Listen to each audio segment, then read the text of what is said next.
Vijayakumar sir அவரு 2 வாட்டி MLA இருந்திருக்காரு. அவர் அப்பா இருந்தோடனே ஜெயலலிதா அவங்க சீட்டு கொடுத்தாங்க. அவர் சொன்னார், பரவாயில்ல லேட்டாக கிடைச்சாலும் ஓகே, ஜட்ஜ்மெண்ட் ஆகிட்டு காவல்துறைக்கு நன்றி. நீங்கள் இப்போ அதை விமர்சிக்கிறது என்ன இருக்குது? காலதாமதத்துக்கு நிறைய ரீசன் இருக்குது. பட் 20 இயர்ஸ் லாங் தான், நான் இல்லைன்னு சொல்லலை.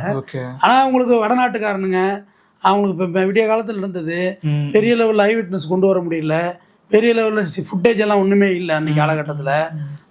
அதிகாலை பொழுது நான் பார்த்தேன் நீ பார்த்தேன்னு சொல்கிறதுக்கு இதில் வேலை கிடையாது. யார் பார்த்தவங்க வீட்டு வெளியாட்களை பார்த்தான்னு விட்னஸ் கொண்டு வந்திருக்க முடியாது. வழக்கு எப்படி நடந்துச்சுங்கிறது நமக்கு தெரியாது இல்லை, அதோடைய சாராம்சம்.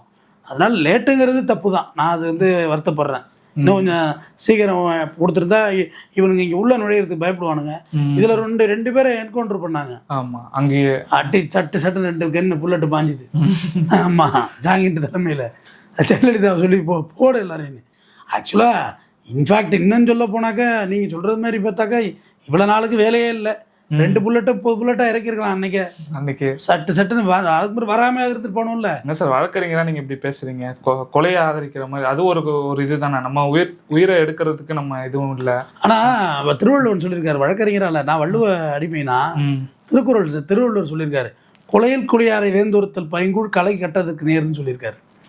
கொலை குடியார ஒன்றும் அயோக்கியத்தனமான கொலை பண்ணுறவனை, திருந்தாத கொலை பண்ணுறவனை வேந்தன் என்றால் அரசன், ஒருத்தல் என்றால் தண்டித்தல், பைங்கூழ் களை கட்டதுக்கு நேர்.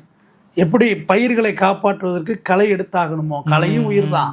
ஆனால் நல்ல பயிரை இங்கே காப்பாற்றணும். அப்போ நீ வருவா அங்கேருந்து விடிய காலத்தில் பூந்து அடிப்ப வெட்டுவ கழட்டி போவா. அது எம்எல்ஏ சுதர்சனங்கிறதுக்காண்டி நான் பேச வரல தம்பி.